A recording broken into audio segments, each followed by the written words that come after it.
నాడీ వైద్యం అనేది ఆయుర్వేదంలో ఉండే ఒక పార్ట్ ఆఫ్ ఎగ్జామినేషన్ అనుకోండి.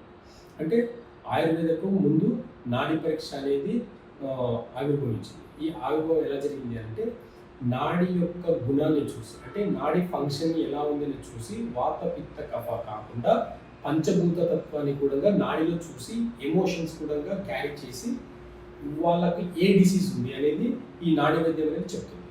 ఇది చాలా పురాతనమైనది. ఇది గురు పరంపర వచ్చేది తప్ప ఎలాంటి బుక్స్లో ఉండేది కాదు. ఈ నాలెడ్జ్ అనేది మాకు తరతరాల నుంచి వచ్చింది కాబట్టి ఈ నాడీ వైద్యాన్ని మేము అలాగే నేర్చుకుని అలాగే చేస్తున్నాం అనమాట. అయితే ఈ నాడీ వైద్యంలో నాడి చూసి రోగం అంటే రోగి యొక్క మూలం ఏంటనేది కనుక్కొని దాన్ని బేస్ చేసుకుని ట్రీట్మెంట్ చేస్తాం అనమాట. ట్రీట్మెంట్లో కూడా ఆయుర్వేదం బేస్ చేసుకొని ఉంటుంది, ప్లస్ అక్యుపంక్చర్ బేస్ చేసుకుని ఉంటుంది, ప్లస్ నేచర్ క్యూర్ అంటే ఈ ప్రకృతికి ఎలా ఉండాలి దగ్గరగా దాన్ని కూడా బేస్ చేసుకుని చెప్పడం జరుగుతుంది అనమాట. ఈ 3 విధానాల్లో మనం వైద్యం చేయడం జరుగుతుంది. దీంట్లో ఎలాంటి సైడ్ ఎఫెక్ట్స్ ఉండవు.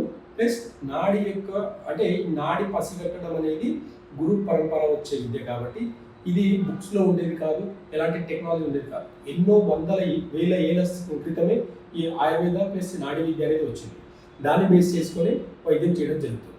ఇప్పుడుండే ఈ మోడర్న్ యుగానికి ఇది అర్థం కాదు. ఎందుకంటే ఈ సబ్జెక్ట్ అనేది చాలా గుప్తంగా ఉంది, చాలా మందికి తెలియదు.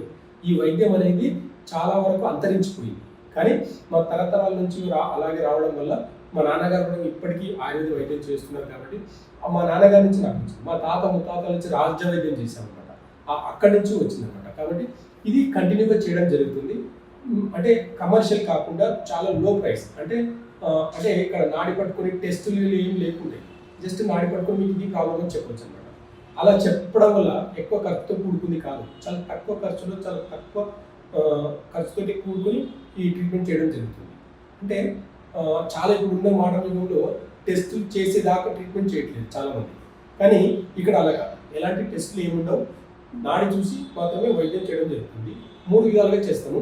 ఆయుర్వేద చేస్తాము, plus acupuncture, plus nature cure. ఈ 3 బేస్ చేసుకొని ఒక జీవన విధానాన్ని చేయడం జరుగుతుంది.